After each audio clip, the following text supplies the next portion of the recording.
బీరకాయ పచ్చడికి బీరకాయల్ని నూనె వేసి పసుపు వేసి మగ్గబెట్టుకున్నాం. ఆ పచ్చడి కోసం తాలింపు గింజలు సిద్ధం చేసుకున్నాం. కొత్తిమీర చక్కగా కడిగి పెట్టుకున్నాం. ఈ అడుగున చింతపండు కూడా ఉంటుంది. గోధుమ ఉప్మాకి తాలింపు గింజలు వేసుకొని నూనె కూడా పోసుకున్నాం.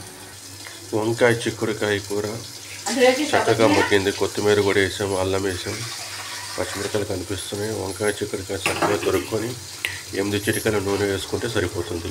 ఇలా మగ్గింది చక్కగా. బెండకాయ కూర సిద్ధమైపోయింది. బెండకాయ మధ్యలో చీల్చి కారం ఉప్పు పెట్టాం. వెల్లుల్లిపాయలు వేసుకున్నాం.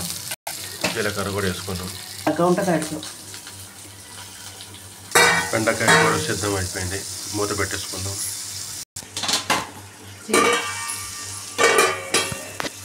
గోధుమ ఉప్మాకి రవ్వ పోసుకున్నాం. చిక్కుడుకాయ వంకాయ కూర కూడా సిద్ధమైపోయింది. ఇప్పుడు ఈ బీరకాయ పచ్చడిని మిక్సీ చేసుకుంటే సిద్ధం. ఇది కూడా ఒకేసారి 4 రకాలు, 4 స్టవ్వుల పొయ్యిల మీద 4 రకాల వంటలు అరగంటలో. గోధుమ రవ్వ ఉప్మా సిద్ధం.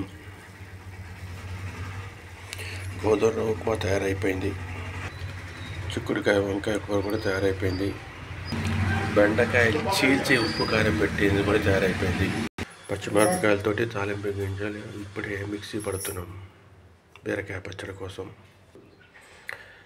బీరకాయ కూడా వేసేసుకొని ఇప్పుడు ఇది మిక్సీ చేసుకుంటే సరిపోతుంది.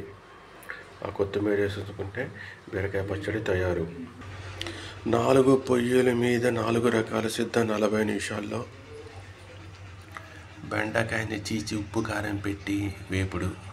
గోధుమ రవ్వ ఉప్మా చక్కగా కరివేపాకు కనిపిస్తుంది చూడండి. వంకాయ చిక్కుడుకాయ కూర, అల్లము పచ్చిమిరపకాయలు చక్కగా మిక్సీ పట్టి దంచి.